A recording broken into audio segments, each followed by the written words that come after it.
Hello. How is everybody doing? How's things? How's life? How's yours? How's your week been? Poke the camera slightly. Okay. Hello. How is everybody doing? How's things? What is what's everybody been up to? I have been a busy boy, including forgetting to upload last week. Sorry. Um, yeah. Hello. What has everybody been up to? Hello, Ish. How you doing? Hello, John. If you're still here, you're probably not, but if you are, hello. Hello, Simon S63 Tech. How you doing, man? How's things? How you feeling, illness wise? Busy's good. Mostly, yeah. I do have to ask, what did everybody think about the Meteor, like both video and content? Hey, what is the best 500 GPU for gaming and streaming? $500, pound, euro? Is that what you're getting at? If that is the case, I think you're looking at like a 800 XT maybe. I don't know what region you're in, so I don't know what pricing is like, but 500 euro, okay. T? Yeah, a 7800 XT is probably your best value for money right now. It's around that price. I don't know what EU retailers are charging, but around that I think is what most people would recommend. To be clear, I haven't tested many, if any, new GPUs, so you know, pinch of salt and all that. But I think that's what someone like Hardware Unboxed might suggest. Hello to Zik. How you doing, man? How's things? Um,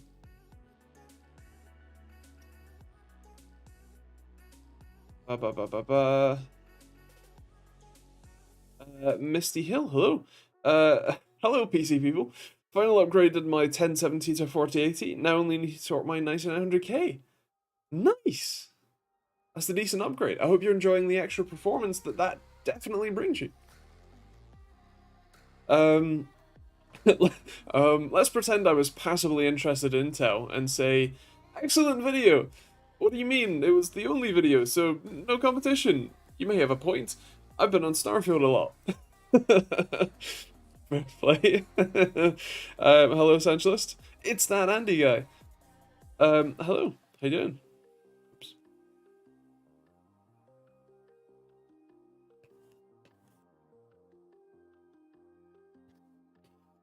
Oops. Ish, for your recapping pleasure, since it kind of sounds like you didn't watch the video.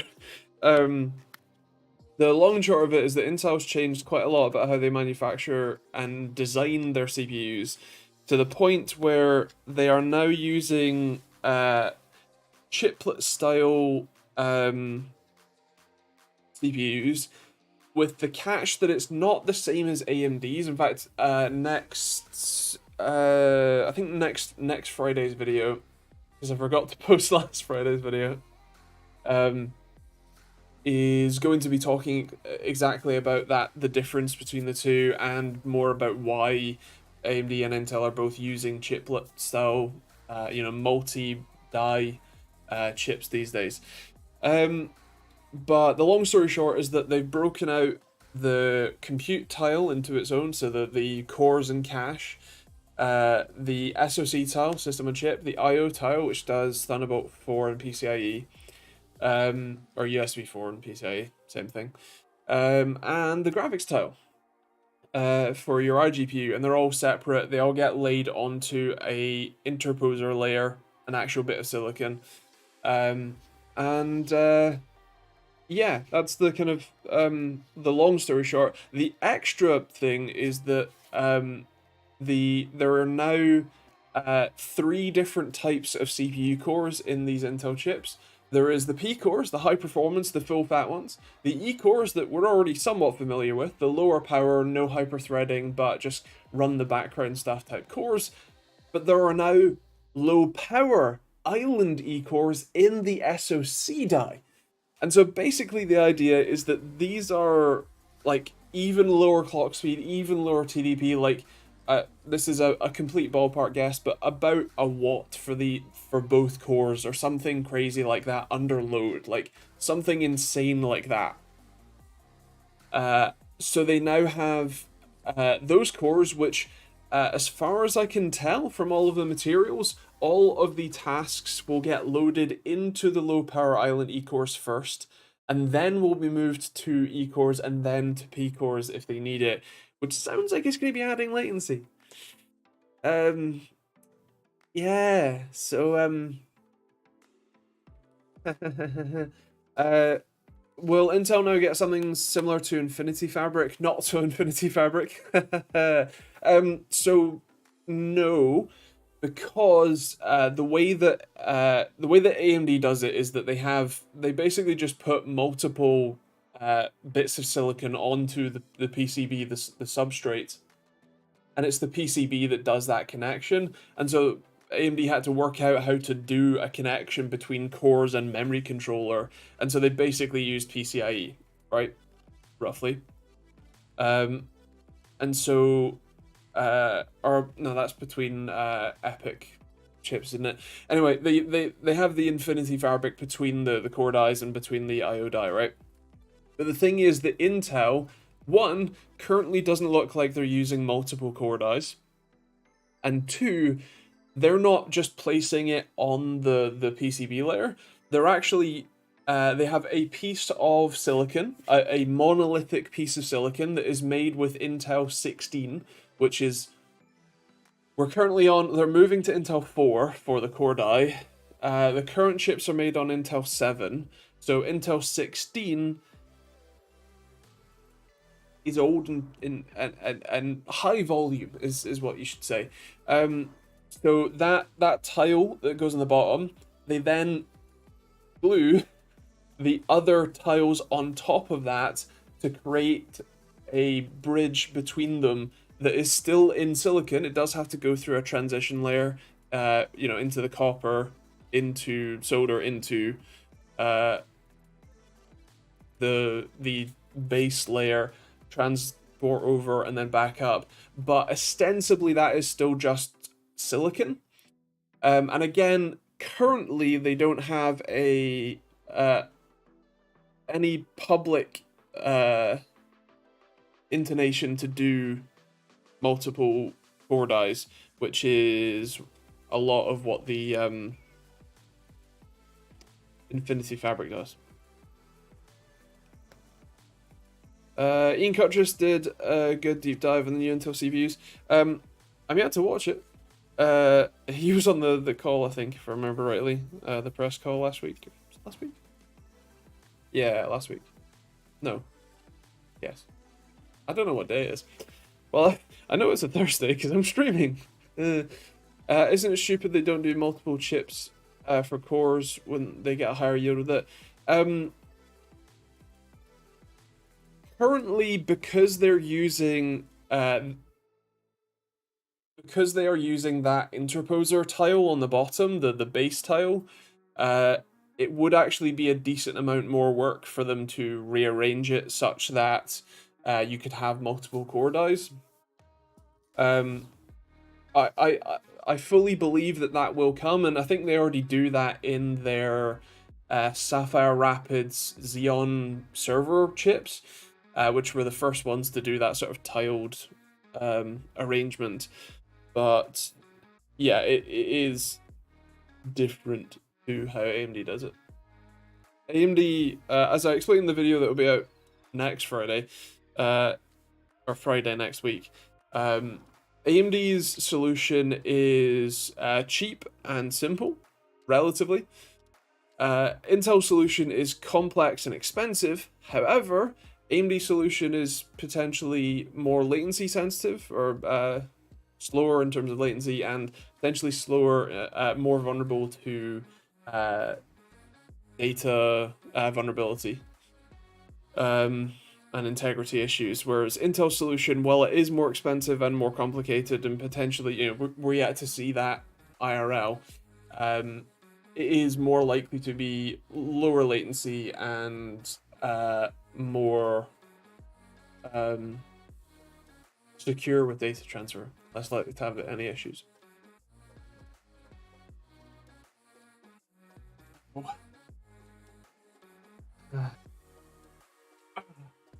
I have to apologize. This week and today in particular has been quite a bad day for pain and sickness all over. So I apologize for being in pain.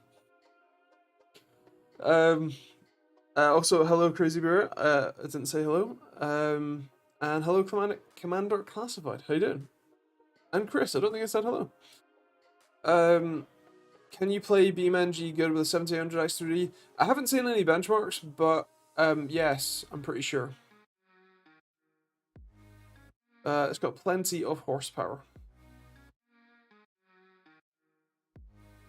How bad of an idea is it to remove a gearbox with a car on a trolley jack? With the car on the trolley jack, just buy some like jack stands, man. They're like 20 quid from Halfords. And then you put the jack next to the stand so that both support it, so that if either fail, either fall, whatever, you don't die while you're under the car. Otherwise, it's fine. We've taken a gearbox off of an Audi A4 with jack stands and a jack. Actually, two jacks, one for the gearbox, one for the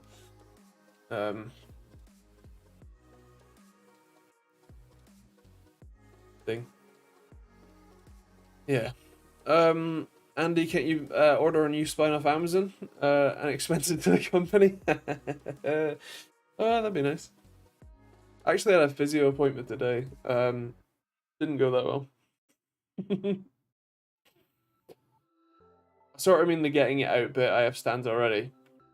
Okay, then yes, it's fine. Like, you might, drop the gearbox. You might, crush your hand if you try and catch it. You might, damage the gearbox, whatever. But yes, fine. As long as the car is securely lifted and you're not going to die if it falls on you, then yeah.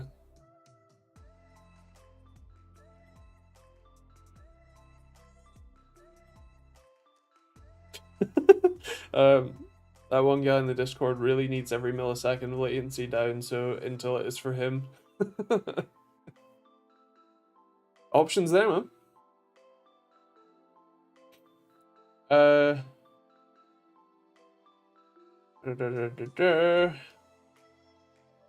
need to apologize, lad. Thanks, mate. I don't know, lad just sounded funny. I need to do a clutch on my MG, so I might as well swap the gearbox with 40k less miles on it while I'm at it. Right, it's on your MG, got you.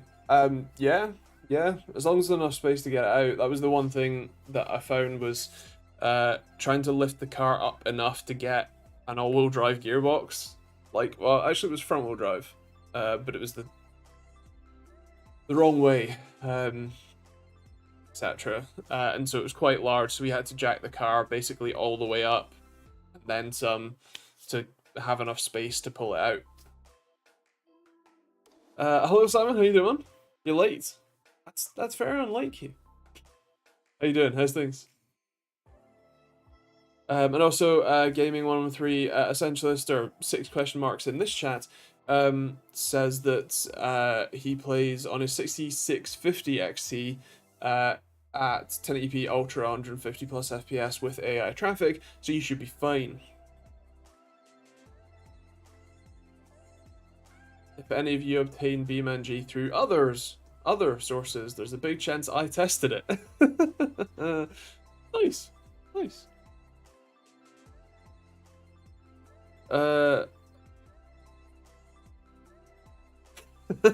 Might as well swap my clutch. Jeez, I struggle to change a pollen filter, and someone is elbow deep in grease and engine bays. Well, the funny thing is that the pollen filter is actually a pain in the ass in most cars. Because I struggle to do a pollen filter, but I've taken a gearbox out of a car on jack stands. So, oh, yeah. It wasn't actually the stands that was the problem, Cruiserware. It was the jack. The jack only had, you know, that much lift, but the gearbox is that tall. Um, we have since got a better jack, so that does help. Which has, you know, 80 or something centimeters of travel, or remember like 60, but it's better than the 30 that my cheap shit one does.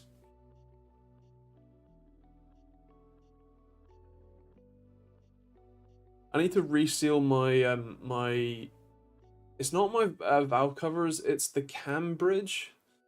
Uh, all VAG VW Audi Group vehicles have this weird habit of making everything in an engine that they design a structural member of some kind.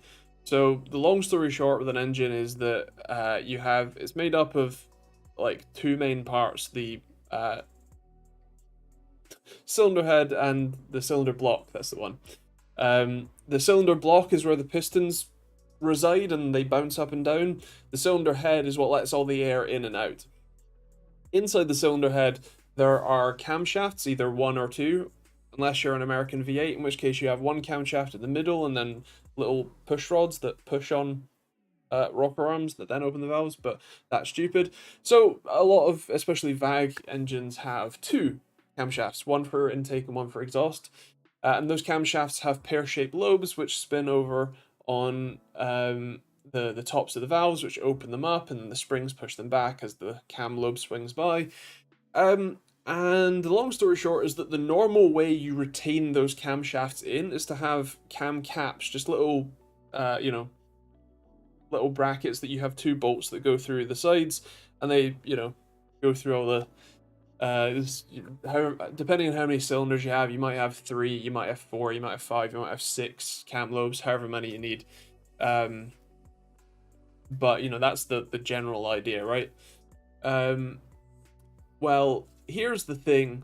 In the cam bridge, I don't just have cam caps. The entire top half of my cylinder head is one big bridge. So if you ever burn out a cam bearing, you gotta replace that. If you ever, you know, if it starts leaking around the area, you gotta pull that off, pull the cams out. It's a pain in the ass, and it has a timing chain at the back of the engine, so you need to take the gearbox off to get at it. So I'm gonna do the cheap method and take my rocker cover, the cam cover, valve cover off, and then just put some sealant on the inside, because I'm pretty sure that will do for until it needs to be taken out and done properly. Yes, but our V8s have replaceable bearings. You have to replace heads. Okay. But also, it's really, really, really rare that you ever have a cam bearing fail because they're not under load. I bought a car last Sunday, a Kia Picanto GT, as it was the only other option than an MG3. I had to keep it around 20Ks and paying cash out of my Play Money account. Nice. Okay.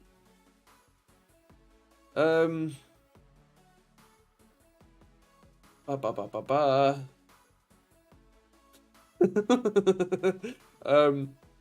Essentialist. You know that Google personalizes your search results, right? Almost bought a 3.5 Rover V8 for £200, and then I checked my bank account. Yeah.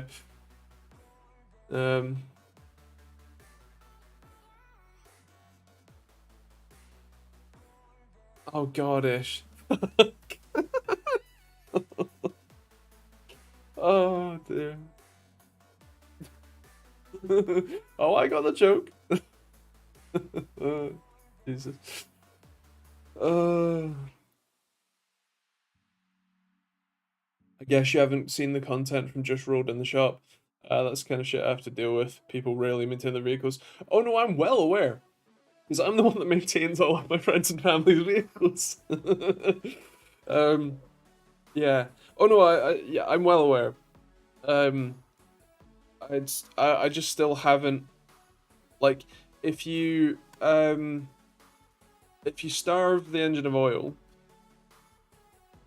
in my admittedly very limited experience with starved of oil engines, um, they don't normally break the cam bearings or cam journals. It's normally the crank.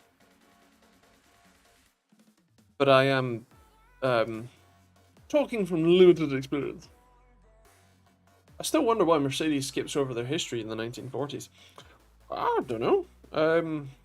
Same reason that quite a lot of companies that are still around too.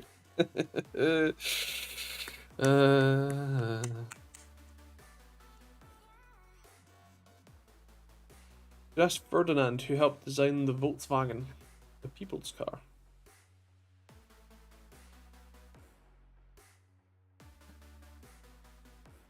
And also, Command and Classified. I have seen that content. It's quite funny. It's always funny when they it's like the oil is sludge, like it's, you know, sludgy goop. Also, when people put coolant, you know, engine coolant in the oil, or even just washer fluid. Yeah, that's good. Oh dear. Oh, that reminds me. Just picked up a 1970 VW Beetle. Nice. Oh dear.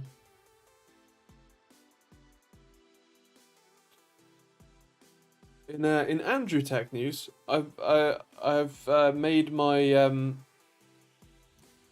second wave of open source latency testing tools, which are these guys here, available, and 12 have shipped already, or sold, and 3 have shipped, 2 of which went to Apple. The guy who used to work at New York Times Wirecutter has apparently now moved to Apple, and so bought 2 units, one for him and I assume one for the guy who put both his Apple and his personal email to sign up for mailing or like back in stock notifications, who bought the OSRTT Pro last month. So yeah, I have already shipped 2 units to Apple.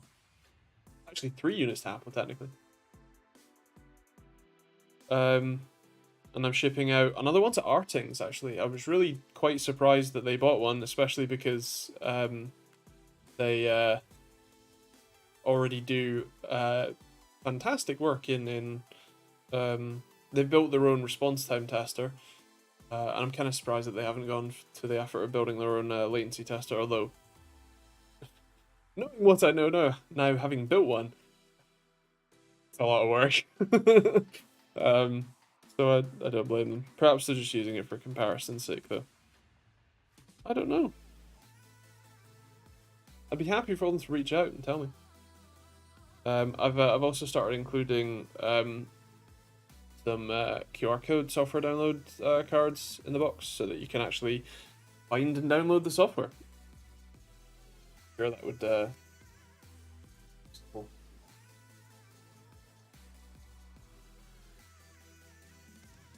I know that it's meant, like, I've heard people say that it's meant to be ratings, but Artings is cooler. And it's more like recognizable, you know?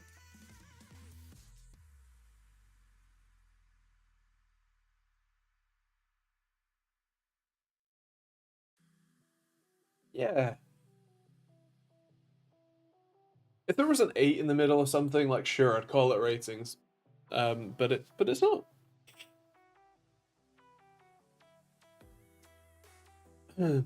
I've actually been quite surprised by the number of people who've opted to buy the fly leads, the 2-pin header, which pops in just like that. Mostly because, especially with LDAT, I never used, well, NVIDIA never included it, but I never used it. Um, but pretty much everyone, bar maybe out of the almost 50 I've sold already, maybe 4 or 5 have not bought the leads. But I suppose it's only like a fiver for these. So I guess while you're in there, you may as well, right? Hello HMB. Good meme. But as it says, it's the open source latency testing tool.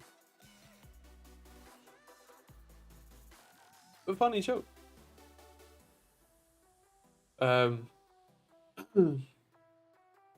Yeah. Oh, do you like my soldering fume extractor solution? It's a HP server fan with 2 sheets of activated charcoal on top. You can actually see the fumes, like the stain from the fumes. Great. Not putting it on my like in my lungs anymore. Unfortunately I didn't. I went for the cheap option of single sided. I do have other over there.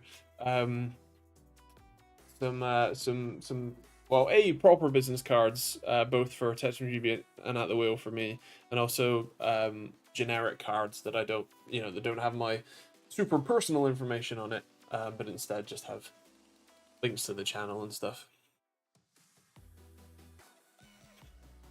Probably better than what Hacker puts out. Well, I thought that'd be a decent intermediary solution for now. And it works pretty well. I've just I cut the leads off, and then soldered a boost converter, so it just takes USB power, bumps it up to, I think I run it at about 10 volts, and that works perfectly fine.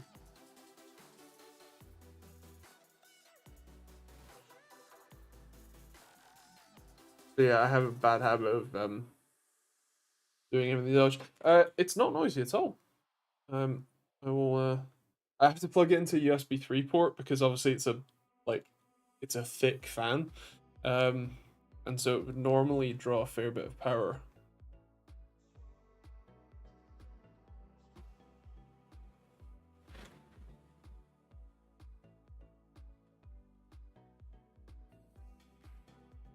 That is the fan blowing on the mic. It's not even being picked up by the noise gate.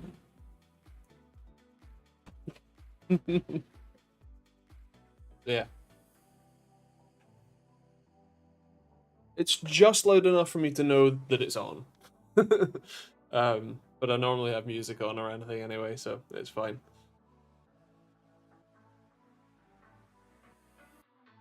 Yeah, it's in fact, I can tell you how thick it is.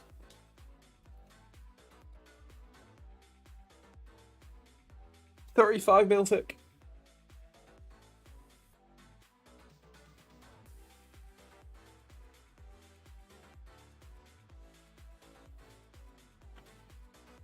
The little fillet steak is very tender with a good fat covering and a very satisfying steak.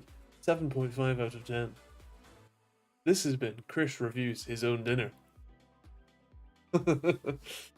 35 millimeter. It's 35 millimeter thick. It's a 92 mil pan? 80 mil? 90 mil? Something like that. It was like £8 or something on eBay.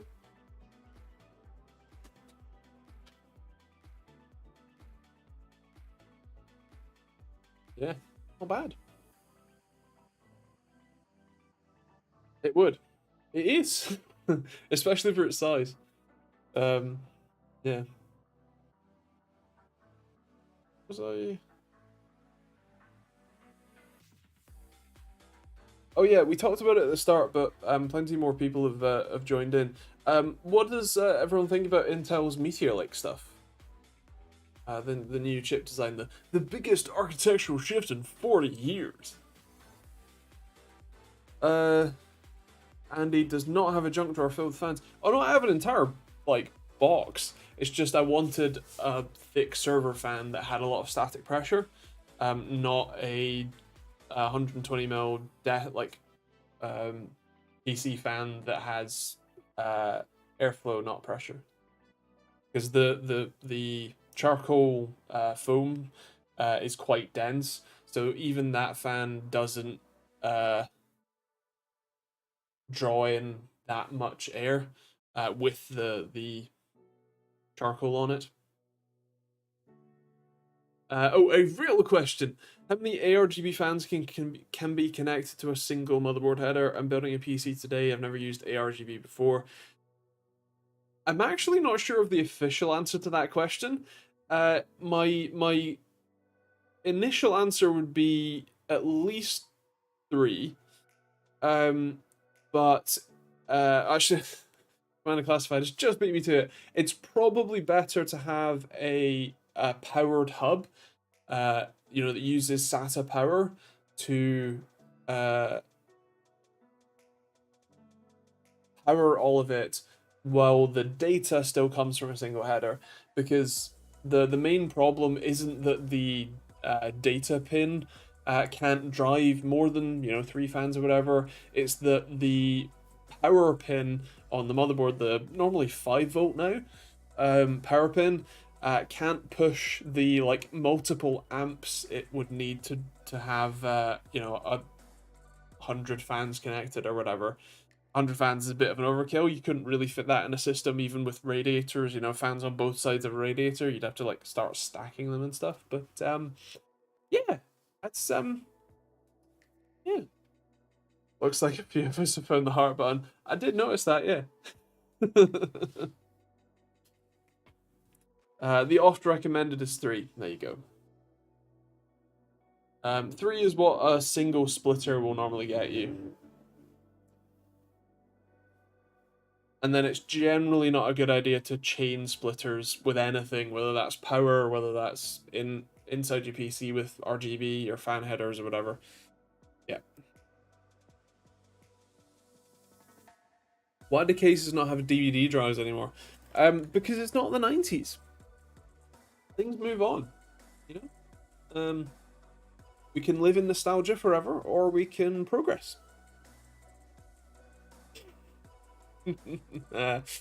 I'm still waiting for the Alpha Cool metal fans to upgrade my PC.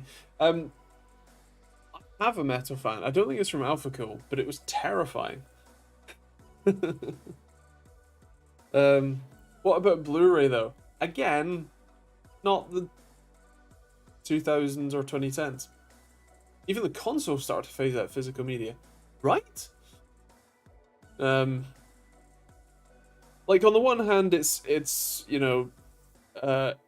definitely a bad thing, because it is physical ownership of your media, whatever, is a good thing. And owning the disc, and as long as the disc doesn't have some draconian DRM on it or whatever that doesn't let you play it unless it can talk to its home server or whatever, that is good. But at the same time, the times have changed. Effort tape driving my PC. Pickle. If no one, it's not popped up yet. If no one knows what Commander Classified is referring to here, check out torrenting websites. I can't remember what our website is. It's fitgo.net or something or other, or fitgo-repacks something. It's kind of funny because there's a lot of lore in piracy, and I'm really here for it.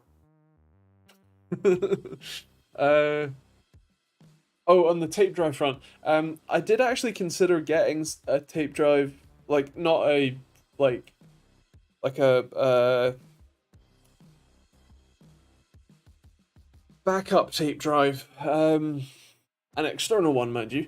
but one that would do some of the newer tapes. The only problem is that one of those newer ones is like £3,000. And while the tapes can hold like 30 terabytes per tape or something stupid, if you use compression, I couldn't justify spending like £3,000 just to have the, yeah.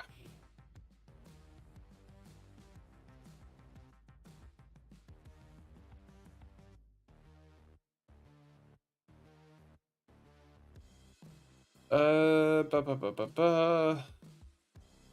Hello, Wamford, how you doing? And hello, Luca. How you guys doing? How's things? Ba ba ba ba ba.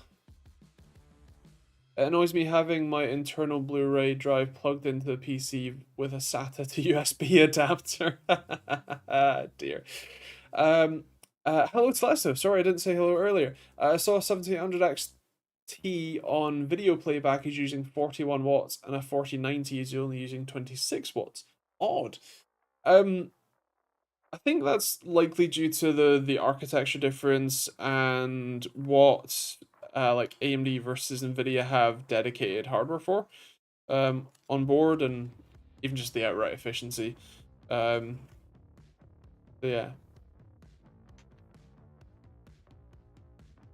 Realistically, it's not that big of a difference. But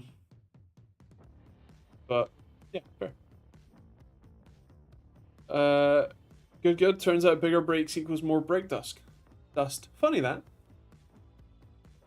If you like games, buy them. Very true. Ba, ba, ba, ba, ba.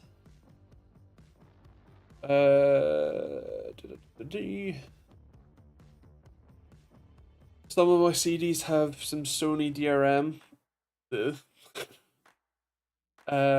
Is the thing a piracy thing? No thanks. Or is it boobs? No, she, well, I won't go into too much of the lore, but long story short, Fit Girl is canonically a trans woman who the other de nouveau hacker, Empress, is a like raging transphobe, and so they hate each other, obviously, and yeah, the Fit Girl repacks of games are also like, she goes to remarkable lengths to ensure that you A, don't get viruses, and B, don't post stupid stuff on our website, like stupid comments on our website asking for help when you haven't downloaded all the game files or whatever. It's quite funny. um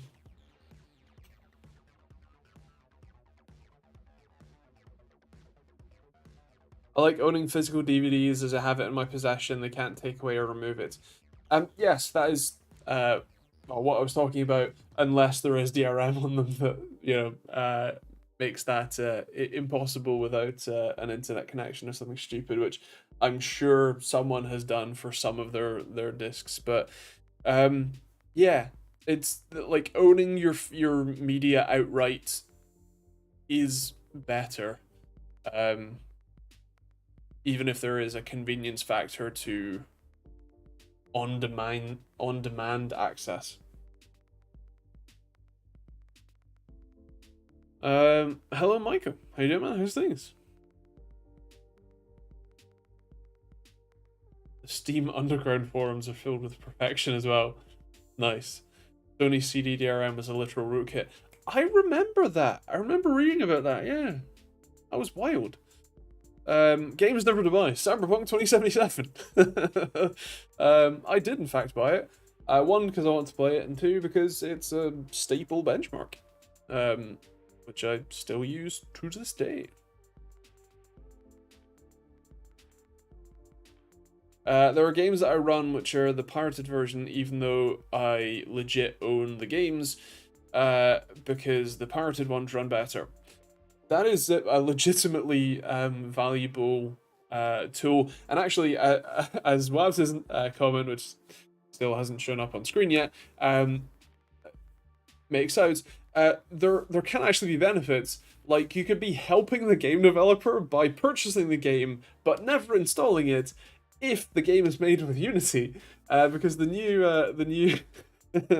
segue, the new privacy, the new terms of service policy, which is just mind-bendingly insane. Is that if you develop a game with the Unity game engine, now admittedly you do have to sell more than $1 million worth of copies, whatever, before they start charging this. But the very second you do, they start charging you a per installation fee. Now that is not a per sale fee; that is a per time someone installs it fee, a runtime fee, which is insane. On top of that, it's 20 cents per installation. Also, they have no way of telling if it is a pirated copy or not. So, if someone who, pirates a game that hasn't been repacked to remove that call home part, they would be, what you call it, the developers would have to pay Unity for pirated copies, and the only thing that Unity has said about this is that they'll work with the developers on a case-by-case basis to review if that is necessary. Like, what? Also, Unity have apparently claimed that Sony and Nintendo and those big, I guess Microsoft companies will be paying the fees on behalf of game developers who publish on like PlayStation or the Nintendo Switch, eShop or whatever platforms, which they have not agreed to, and like, huh? Yeah, I mean, as Command and Classify said, the CEO of Unity used to be the CEO of EA, and what's even better is that he is quoted as saying he wanted to introduce microtransactions into first-person shooters to reload your gun. The quote was something like, "Once you're 6 hours into playing, a game like Battlefield, a game that EA owns, you're not really price sensitive at that point. So if you empty your mag and we ask you for $1 to refill it, you're gonna do that." No, I'm not. I'm gonna go, I've been playing, Battlefield for 6 hours. I think it's time to go log off and touch some grass. What? Not to say they've not implemented this, but yeah. Honestly, Unity can get fucked. I genuinely hope everyone who can moves off the engine. I would agree. I would agree. Yeah. I mean, what was just it's bewildering to me the fact that like this is clearly a move that was not going to go down well with anyone. They're going to get sued out of the wazoo, especially from the big companies, like the most litigious companies in gaming, Nintendo and Sony. They're getting sued by them, for sure. And then what? Like, they've ruined their brand reputation. They've ruined their public relations. Although developers, including yourself, Wapted, have moved off the platform. Like,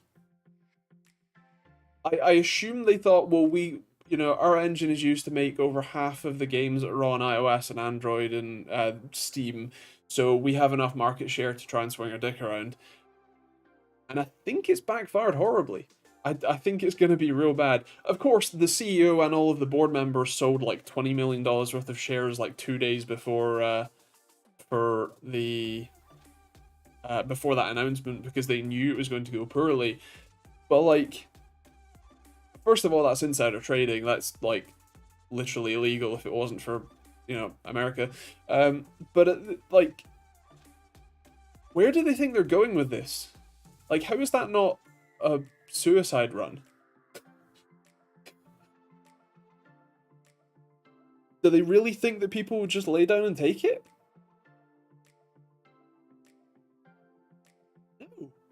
No. I mean, like, anyway.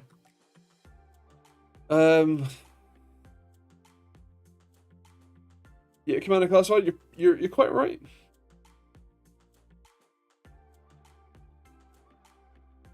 Speaking of phone games, what do you think about ray tracing on the iPhone 15 Pro? I mean, cool, I guess.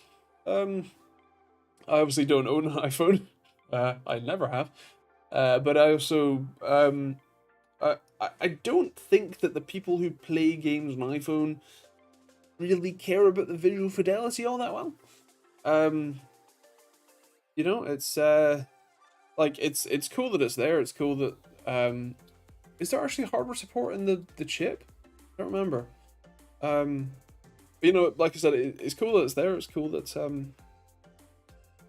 you will have the option for that. But at the same time, does that mean there are more gamers on iPhone than Mac computer? By several orders of magnitude, yes. What do you think about ray tracing in games in general? I think if there wasn't so much of a performance penalty, I think it'd be really cool, because it's the way that we've done like visual rendering, like in Blender, that sort of thing, in 3ds Max and Maya and all that sort of stuff. You know, if there was no major performance hit or no significant performance hit, if it didn't require dedicated hardware to do well, then, or if the dedicated hardware that is required to do well was ubiquitous and performance, you know, then yeah, cool. It's more visual fidelity, right? I think at the moment, especially in desktop, it's not something that I turn on even with an RTX card. And I'm not sure what game I would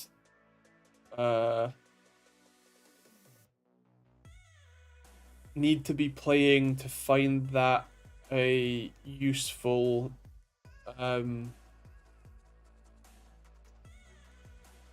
addition and be worthy of the performance hit. I don't feel like ray tracing changes the experience for anything I've played. That's actually the thing, is that I had when ray tracing, you know, was first introduced, I did a video comparing the, you know, gaming experience of Battlefield 5, I think it was, or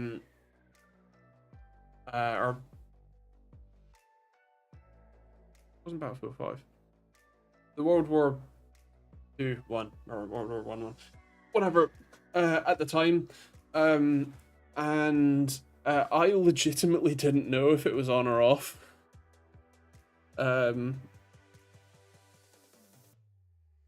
Battlefield 5 is World War 2 versus the RTX. Thank you very much. Yeah, so Battlefield 5. That I genuinely didn't know that it was on.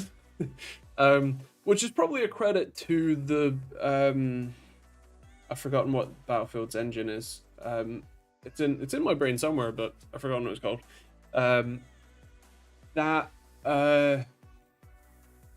The engine itself is already capable of Frostbite. Thank you very much. Is already capable of fantastic visual fidelity regardless of ray tracing. In certain games, as who is it? That one essentially says Minecraft is a kind of obvious exception, because you go from having a kind of fairly flat, bland world view, you know, visual fidelity, to stunning water, stunning shadows and sky and that sort of stuff. And so there's obviously benefit there, but yeah, for a lot of games, we have evolved the game engines to the point where in some circumstances you can't even really tell the difference. And I think that the performance aspect is still a bit too big of an issue for me personally. But obviously, if you like it, as or is it Agent B says, I love ray trace shadows. Shadows in games have always almost always sucked, and it's a bit of an immersion breaker for me. Weird thing for my brain to be picky about, but yeah, that's perfectly fine. If you enjoy it, that's great, and it's really cool that the hardware is becoming more ubiquitous and more available to make that possible. You know, I don't you know denigrate anyone for liking that or having a use case for it. If you have, you know, a use case for it like that, that's perfect. That's great. We're actually making use of a feature. So yeah, there's no animosity. It's my my preference.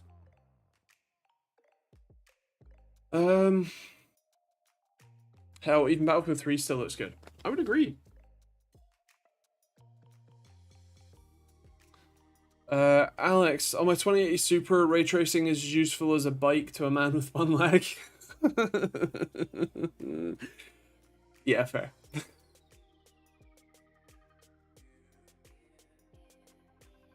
I think I had ray tracing on in Starfield because it was on by default. Didn't notice. I play a game for the story, not for the fancy puddles.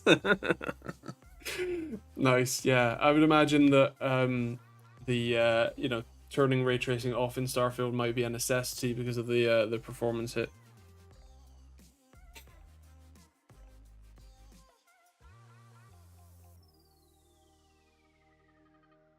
Honestly, I honestly think Deus Ex still looks good. The first one got criticized for dated graphics at the time, but the style and atmosphere were great. Human Revolution or the like really original one? If you're talking about Human Revolution, I would agree, and I really like playing that game. It's one that I sunk a lot of hours to. Oh, the really original one, 2000. I haven't played that one. I played it a little bit, but I haven't properly played through it. But fair, yeah.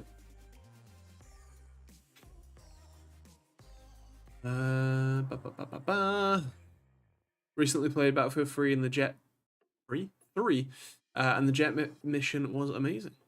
Nice. I don't know. I played a little bit of Battlefield 3, but I didn't play much of it. I don't remember what I was. Why I didn't. I think I was probably just playing COD. Instead. I played World of Warcraft with ray tracing on and off and barely any difference except for the FPS hit. Yeah, that's how I feel about a fair few games. Battlefield 3 was a good game, but my fave was Battlefield 4. Nice. I played Battlefield Company 2. That was it. That's what it's called. A fair bit. Starfield runs like a game with ray tracing without having any ray tracing. Have you tried the DLSS mods? Although I saw some drama on the Starfield Reddit, subreddit for that, with the guy who created the DLSS mod, trying to what you call it? Oh yeah, so you are. I like put DRM, like add DRM to the mod, which then rather obviously got quite a lot of opposition. Bethesda, it just works. Didn't whatever his name, Todd Howard or whatever, say optimization? Just upgrade your PC, bro. Oh dear.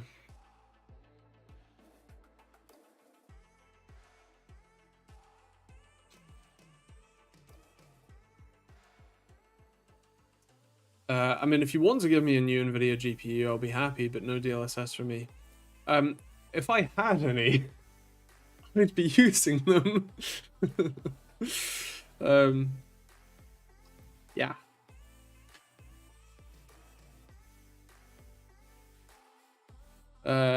Yep. you saw their sandwich model had 80,000 triangles. Oh, so much for low poly counts. Deary me. That's ridiculous. So no, upgrading my biggest fan's PC. Well, I think my wife is probably my biggest fan, and then probably my mother-in-law.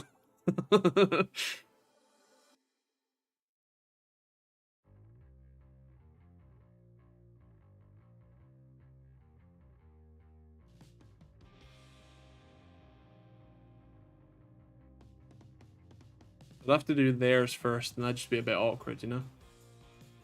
And I don't have Intel or AMD sponsoring a, you know, several £1,000 upgrade package for everybody. Just put a 3090 in the in-laws Dell box.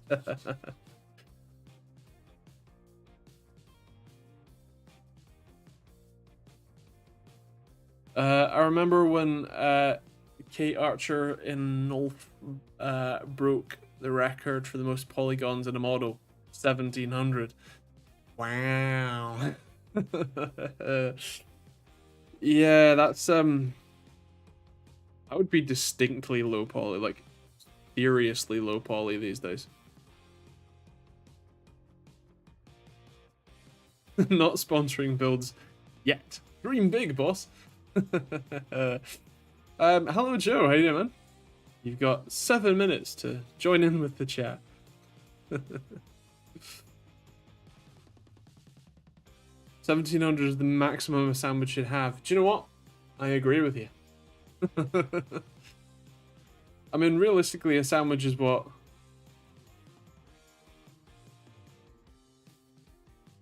Well.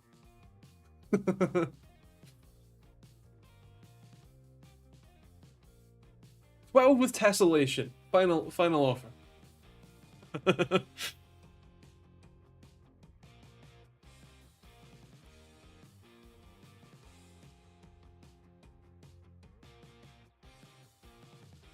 I played Starfield once. Now I'm playing through Half-Life 1 because I never finished it. Nice. Oh, you're talking in surround sound. Set up my new surround sound system on my PC and now you're talking all around me. Well, that's impressive, especially because the microphone is mono. Well, it's running in mono at the very least. With DLSS 3.5 ray reconstruction, I think it was 7090 at 4K. I assume you mean 4090. Goes down to 42.5 FPS.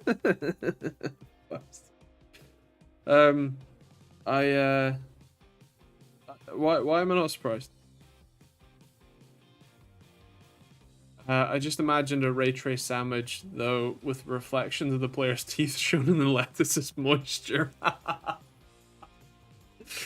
Oh. That's like Ready Player One Oasis levels of nerd.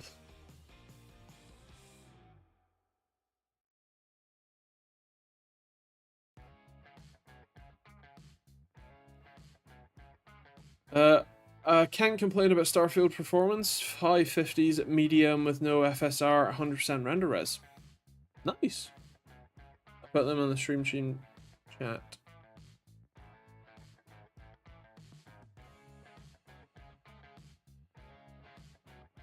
Why is it?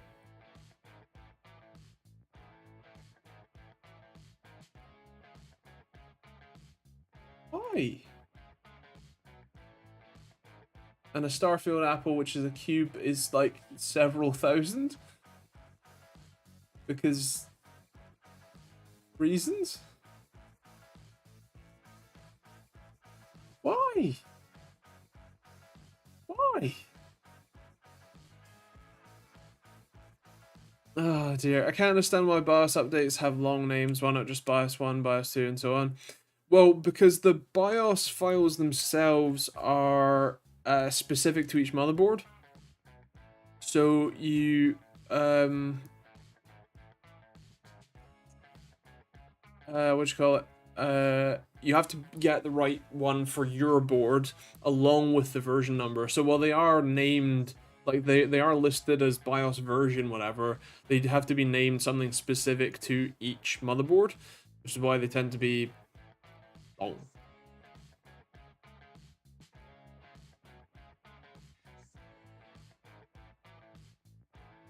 Okay, I'm glad the Apple isn't legit. Good.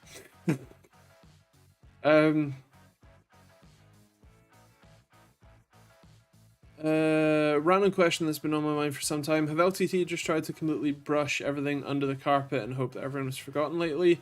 Is it all just died in its ass suddenly? It all just died in its ass suddenly.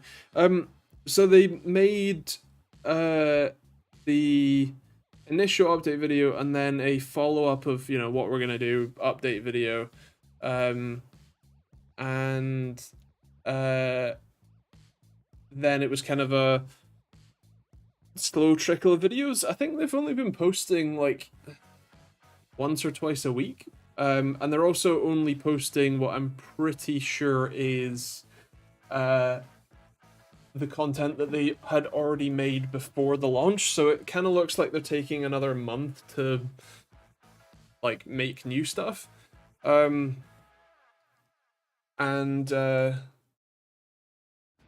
Yeah, I must admit, I also agree. The videos that are, you know, them doing, you know, stupid stuff, like, what have they done recently?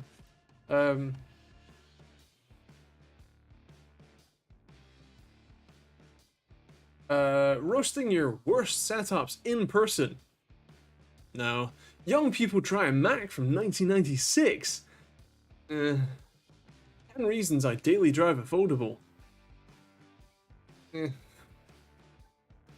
A video about the iPhone 15, Linus's home sound system, a Soviet-era gaming mouse, the Apple Newton sponsored MU video, a video about old Intel stuff, old Intel upgrades, and Yank monitor.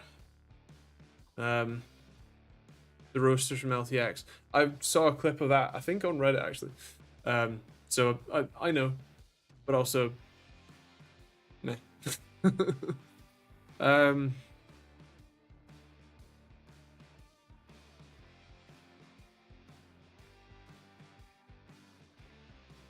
Does PS5 or any console have any kind of ray tracing? I think it does. I think so. I don't know if it's an option you can enable or if it's up to the developers to like enable it or whatever, but yeah.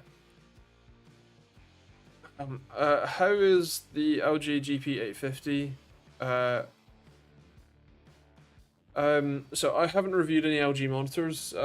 Well, very many. I think I've reviewed maybe 2 or 3 ones that I've borrowed from friends and family and stuff. So I can't tell you exactly. I would check out rtings.com, rting.s.com, for a comprehensive review and one that I generally trust. Specifically, I can't. Is that the 1440p one or the 4K one? If it's 1440p, there are a number of 1440p monitors I would recommend, but LG is generally known as a very good brand for that. So yeah, otherwise, seeing as I kind of need to go and lie down, I'm gonna call it there for today's stream. I hope you all have a fantastic week. I hope you stay safe. I hope you have fun. And I'll see you tomorrow for a video that I will remember to upload Monday and next Thursday for a stream, 8 PM UK time. Otherwise, yeah, see you next week.